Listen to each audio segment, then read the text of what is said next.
에브리서 5장 1절 대제사장마다 사람 가운데서 택한 자이므로 하나님께 속한 일에 사람을 위하여 예물과 속지 않은 제사를 드리게 하나니 그가 무식하고 미혹된 자를 능히 용납할 수 있는 것은 자기도 연약에 휩싸여 있습니다.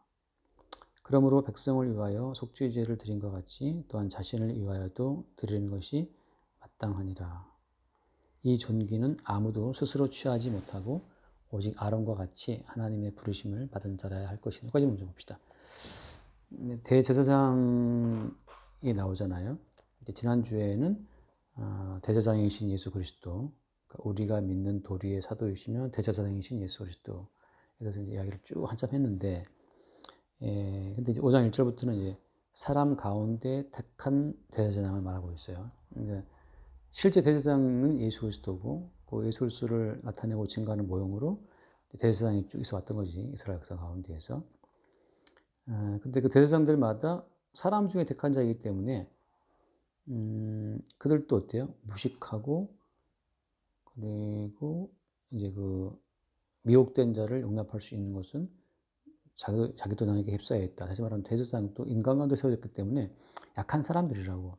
그래서 무슨 얘기를 3절에 그러므로 백성을 위하여 속죄제를 드리는 것 같이 또한 자신을 위하여도 드리는 것이 마땅하다. 사람이니까 그의 죄를 위해서도 속죄제가 이제 필요하다는 거죠.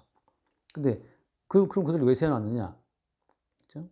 연약한 그들을 왜 세워놨냐 하면 대상으로 오시는 실체이신 예수를 증거하기 위한 용도로 그들이 있는 거지. 그래서 근데 여기서 이제 그들을 택하신 이유 가운데 하나가 뭐냐? 거기 보면은 예를 들어서 이제 5장 1절에 사람 가운데서 택한 자라는 표현이 나오잖아요. 택한 자. 그 다음에 또 4절 말씀 보면 이 존귀는 아무도 스스로 취하지 못한다. 오직 아론과 같이 하나님의 부르심을 받은 자라 할 것이다. 택한 자, 그 다음에 부르심 받은 자. 그러니까 사람 가운데 세워지는 모형으로서의 대제사장도 주님이 택하셔야 되고, 그 다음에 주님이 불러야 된다는 거죠. 택하심과 부르심이 다 그 속에 있다는 거죠. 그러니까 스스로 못한다는 거야. 근데 그 사람들이 그러면 대제사장이 되어서 택하시고 부르심을 입어서 대제사장이 됐다고 치면 그 사람들은 어떤 요소를 드러내게 돼 있어요? 나는 아니다. 나는 모형이다. 그래서 뭐 한다? 자기들을 위해서 뭐 한다? 자기들을 위해서 속죄제를 드린다고 하는 거죠. 자기도 연약함에 휩싸여 있기 때문에. 그러니까 대제사장으로 세운 사람들은 뭘 아냐 하면 나도 약한 자이기 때문에 내 죄를 위한 속죄제를 내가 드리지 않느냐. 그러니까 내가 실체가 아니고 내 뒤에 실제로 오시는 분을 따르고 있다는 사실을 대제사장이 이제 증명하는 거거든. 근데 그 사람이 택함 받은 자가 맞고 그 다음에 부르심 받은 자가 맞다면 그 사람은 항상 뭘 증거하는 거예요? 나는 연약한 자이기 때문에 나를 위한 속죄제가 필요하고 내 뒤에 오시는 그분이 진짜 우리의 죄를 속하기 위한 대제사장이시다라는 사실을 증거한다는 거지. 그게 그러니까 택함 받고 부르심 받았다는 증거는 뭐냐면 내가 아니고 실제이신 예수 그리스도 대제사장이 따로 있다는 사실을 증거하는 자들이 그게 이제 택하심 받고 부르심 받는 증거라는 거예요. 그럼 반대로 목사님이 근데 설교를 막 한다. 근데 그 설교 가운데 자기의 약함과 우리의 죄를 속하는 실제이신 예수 그리스도를 증거를 안 하고 있다. 그러면 그 사람은 택함 받은 자가 기회가 아니에요? 이게 아닌 거라. 부르심 받은 자가 아닌 거예요. 그러니까 어떤 말씀을 증거하는 사역자가 택하심 받은 자가 맞는지 또 부르심 받은 자가 맞는지를 확인하는 길은 첫 번째 그가 자기를 부인하는가. 내가 아니다. 나도 약한 사람이고 나도 주의 은혜가 필요하고 나도 늘 성질을 내고 부족한 사람이기 때문에 늘 예수 그리스도의 은총 없이 살 수 없는 사람이고 그 자기 부인에 대한 이야기가 나오느냐가 첫 번째고 그 다음에 실체 이렇게 우리의 모든 죄를 대속하는 실체이신 예수 그리스도가 대제사장으로 역사하신다는 사실을 예수를 증거하느냐 그 두 가지가 여기서 말하고 있는 택하신 제사장, 부르심받은 제사장의 특징이라고 하는 거죠. 그게 없다면 택하신 부르심받은 자가 아니고 그냥 지가 혼자 이제 어떤 사역자가 된 거예요. 근데 목사님이라는 분들이 교회를 이야기한다. 택한 자가 아니에요. 교회의 부흥을 이야기한다. 택한 자가 아닌 거지. 그럼 뭐냐? 오직 대제사장이신 예수 그리스도를 이야기한다. 그것만이 택하심 받은 증거가 돼요. 왜냐하면 히브리서에 나오는 말씀대로 사람과 택함 받은 제사장은 자기 약함에 휩싸여 있기 때문에 항상 자기를 위한 속죄제를 드리는 사람이잖아. 그리고 그렇기 때문에 대장이신 예수를 증거하는 모형으로 역할을 하는 거고. 그러니까 근데 뭐 교회의 부흥이라든지 성도들의 뭐 행복을 위해서 어떻게 한다든지 성도들의 뭐 사정을 살펴서 뭐 그건 아니에요. 오직 그리스도 예수께서만이 우리의 약함을 담당하시는 분이기 때문에 예수님이 당신의 죄를 감당하셨고 그분이 대적하셨는데 뭘 사람에게 뭘 기대를 해서 그 사람의 위로를 받고 싶고 그 사람에게 뭐 공감하고 싶고 이게 자체가 벌써 얼마나 뭐 받으려고 아니 남편과 아내 사이에도 서로 이게 공감 안 되고 부부싸움하고 이혼하고 난리 한국인데 뭐 사람한테 어떤 걸 기대해요? 아니거든. 그러니까 예수님이 너의 약함을 담당하고 십자가에 죽으신 대세상이시다 그분이. 그래서 거기 있잖아요. 뭐 그러니까 근데 우리가 그 4장 16절 말씀 봤지만 4장 4장 그 어디 갔죠? 15절. 우리에게 있는 대제사장은 우리의 연약함을 동정하지 못하실 리가 아니요 모든 일에 우리와 똑같이 시험 받으신 자로되 죄는 없다 말이지. 우리 약함을 누가 아신다고? 주님이 아신다는 거죠. 그래서 그러므로 우리는 긍휼하심을 받고 때를 따라 돕는 은혜를 얻기 위하여 은혜의 보좌 담대히 나갈 것이다. 그러니까 우리를 긍휼히 여기시고 도울 수 있는 분은 주님인 거죠. 사람이 뭐 내게 어떻게 하리요? 사람은 이게 같이 누워 있어도 등 돌리고 자면 끝이야. 그냥 뭐 죽어도 몰라요. 그냥 모형으로 주님 잠깐 살게 하신 건데 거기에 과도한 기대를 건다. 주님 주셨으면 땡큐 감사한 거고 안 주시면 할 수 없는 거고 또 나라면 몰라줘도 할 수 몰라주면 이제 아 주님이 이 어떤 결혼 생활의 한계를 보여주시면서 우리의 신랑 되신 예수 그리스도의 실제를 바라보도록 이렇게 하시는 거구나 하고 이제 실제를 바라보면 되는데 그 보이는 신랑 계속 옆으로 찔러갖고 나 왜 몰라주냐 공감 못해주냐 뭐 자기 변하느냐 뭐 그러면 괜히 지 혼자 쉬워하는 거야. 혼자 자기 환상에 빠져 있는 거예요. 자기만의 세계를 만들어 놓고 자기만의 세계에서 남편의 자리를 잡아놓고 계속 이 바깥 남편한테 상상의 세계 속의 남편 돼달라고 이렇게 찌르는 거거든. 근데 이 바깥 남편은 상상 세계 속의 이 자기 이 와이프 생각하는 상상 세계 속의 그 남편의 그 위치를 바깥 남편은 알래야 알 수가 없지. 알 수가 없지. 네 속에 걸 내가 어떻게 아냐니 마음껏. 말하도 몰라요. 그러니까 이제 남편과 아내 모형이다. 실제이신 예수를 바라보라고 주님께서 그렇게 밖에 남편이 쌩하게 하시고 몰라하게 하신 거죠. 그래서 실제로 우리의 약함을 감당하시는 분은 우리에겐 대제사장은 우리 연약함을 동정하지 못하실 리가 아니다 말씀처럼 대제사장이신 예수께 우리 약함을 갖고 나가는 거지. 그래서 뭐 예를 들면은 그 2절 말씀처럼 사람 대제사장은 또 어때요? 무식하고 미혹된 자를 능히 용납할 수 있는 것은 자기도 연약에 휩싸여 있기 때문이다. 그러니까 이제 아까 말한 것처럼 참된 택함받은 종은 자기 약함을 알기 때문에 그래서 정죄를 못해요. 근데 뭐 교인들이나 누구나 정죄할 수 없는 게 자기도 약함에 쌓였기 때문에 그 약함을 아시는 거지. 예수님 기도하실 때 저희들이 왜 자고 있었는데 예수님이 뭐 죽비 들고 와갖고 죽비라고 알지 그 중비 쓰는 거 그걸로 막 때리면서 왜 잠들어 하고 막 아니거든. 주님 하신 말씀은 이거예요. 그냥 마음은 오해인데 역시 약하구나. 그럼 한마디 하시고 본인이 다 기도하시거든. 본인 땀방울 피병하게 기도하시고 나서 본인이 십자가지고 가는 거지. 왜 너 기도 안 하냐고 막 죽비로 막 덩어리 때리고 안 하시는 것처럼 아니에요. 그렇게 안 하거든. 다만 우리를 아시고 우리의 약함을 다 본인이 짊어지고 십자가에 죽으시는 거지. 그런 흐름으로 간다는 거. 그래서 이제 5절 말씀 보면 5장 5절에 또 이와 같이 그리스도 다 했나? 이와 같이 그리스도께서 대제사장 되심도 스스로 영광을 취하심이 아니요 오직 말씀하신 이가 그에게 이르시되 너는 내 아들이니 내가 오늘 낳았다. 이게 예수님 본인도 본인이 영광을 내가 대제사장이야 뭐 내가 너희의 뭐 주님이야 뭐 그렇게 본인 영광을 취하신 게 아니라고. 그 누가 했어요? 아버지로부터 그런 증거를 받은 거지. 이게 참 중요해요. 그러니까 스스로 나랑 목사야 나한테 꿇어 뭐 이렇게 말한다든지 왜 목사 말 안 들어 이렇게 이제 어떤 그 목사의 어떤 지위를 스스로 주장하게 되면 택한 자가 아니고 부르심 받은 자가 아니에요. 증거는 뭐냐? 예수님 본인도 스스로 영광을 취하시지 않고 어때? 아버지의 증거를 받았거든요. 그냥. 그래서 오직 말씀하시니까 그에게 이르시되 너는 내 아들이라 내가 오늘 너를 낳았다. 그러니까 하나님 아버지가 예수 그리스도에 대한 증거거든. 하나님 아버지가 친히 그 그리스도 예수의 그 아들됨을 증거해 주신 거지. 예수님 본인이 뭐 날 따르라 뭐 이게 아니거든 말이지. 이렇게 말씀하신 적이 있었지만 그 모든 말씀 다 뭐에 근거를 둔 거예요? 아버지의 부르심의 근거를 두고 예수님 하신 말씀이거든. 그러니까 내가 나를 스스로 증거하는 것이 아니고 아버지가 나를 증거한다 하잖아요. 요한복음 5장에 보면 8장인가 7장인가 나오잖아. 잠깐만 읽어봐요. 그게 내가 볼 때 역사상 가장 황당한 이야기인데 난 이렇게 황당한 얘기는 성경에서 처음 보는데 이게 또 너무 통쾌하고 야 역시 예수님이다 이러는 거 있잖아. 그런 아주 8장이에요. 8장. 요한복음 8장 16절 말씀 보면 8장 16절 만일 내가 판단하여도 내 판단이 참되니 이는 내가 혼자 있는 것이 아니요 나를 보내신 이가 나와 함께 계심이라. 그러면서 이언니를 너 율법에도 두 사람의 증언이 참되다 기록되었으니 내가 나를 위하여 증언하는 자가 되고 나를 보내신 아버지 나를 위하여 증언하신다. 이게 지금 율법에 나와 있는 두 사람의 증언이 참되다. 일방의 말만 듣지 말라 이제 율법에 나온단 말이지.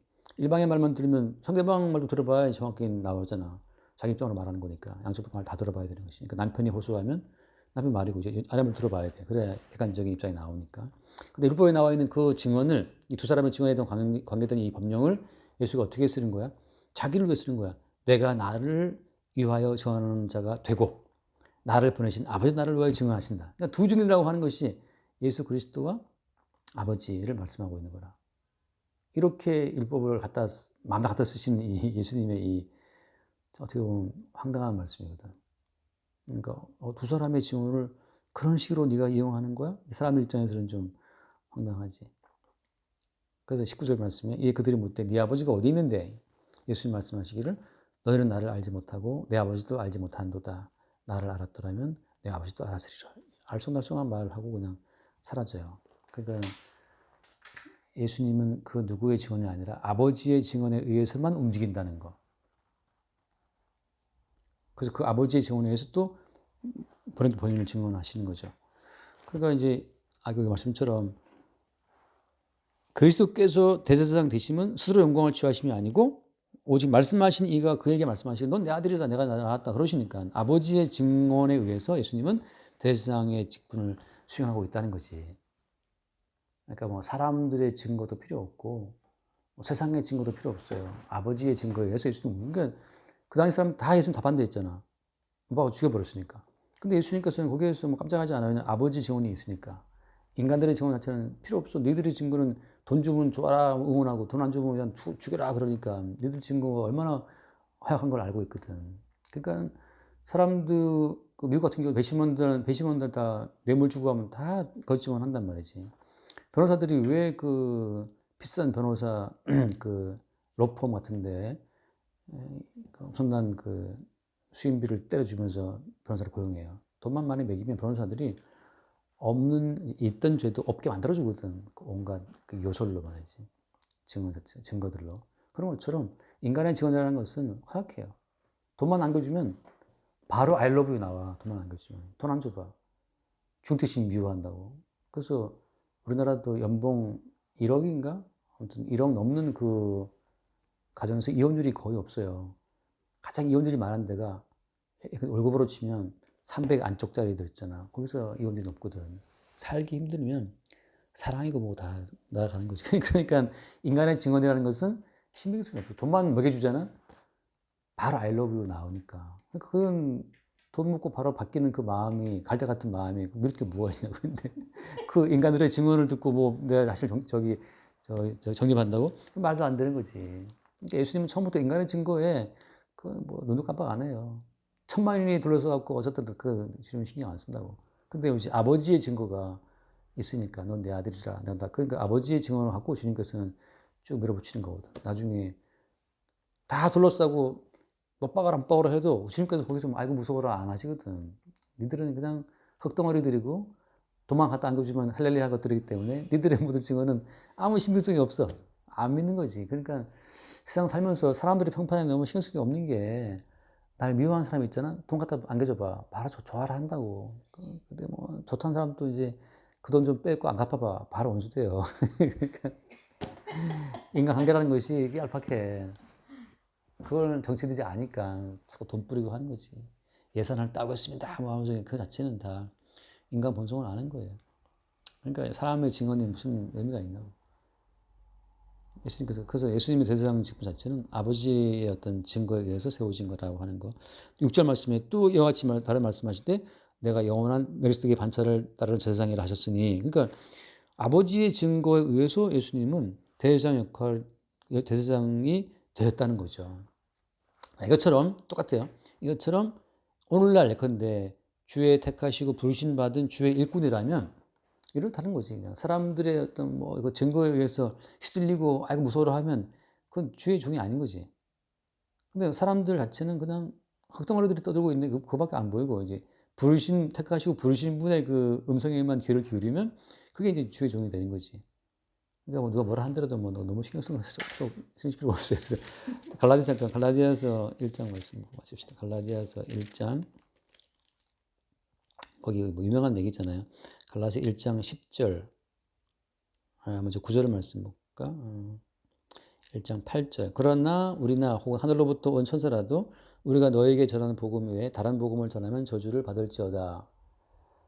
우리가 전에 말하였거니와 내가 지금 다시 말하노니 만일 누구든지 너희가 받은 것 외에 다른 복음을 전하면 저주를 받을지어다.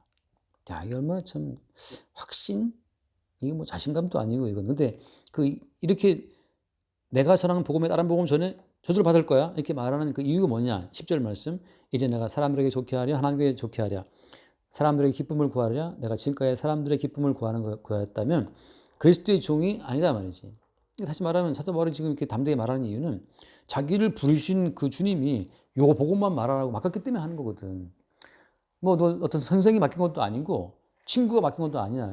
부르신 주님이 이 복음 외에 없어 하고 십자가의 복음을 맡겼기 때문에 그걸 증언하면서 야 나를 보내신 분이 그러는데 이 십자가의 복음 외에 다른 복음 전하면 다 저주받는 거래. 그러니까 당연히 사도 바울은 주님의 종이니까 사람들의 기쁨을 구하랴? 그럼 내가 그리스도인이 아니지 하고 이제 그래서 맡기신 그 복음만 전하는 거지.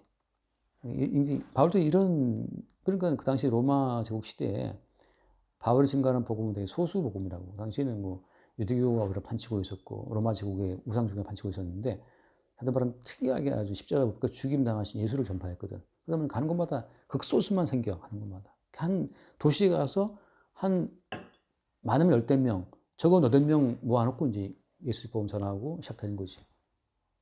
그렇게 그냥 사도 바울이 막 수백 명, 수천 명 대형 목회를 한 게 아니거든. 그 마을에 가서 그 누구 집에 가가지고서 한 대명 모아놓고 이제 복음 전하고 막 그러고 이제 또 딴 데 또 가 이렇게 됐단 말이지.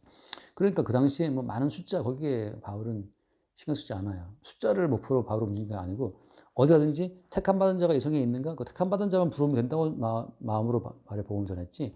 내가 여기 뭐 수천 명 모으는 큰 교회를 세울 거야. 그거는 요즘 가짜들이 만든 이제 목표 비전이고 하여튼 바울은 어디 가든지 간에 부르심 받은 택함 받은 자에게 복음 전하는 그 끝이에요. 그러니까 노아는 8명씩 식구밖에 구분 못했단 말이지.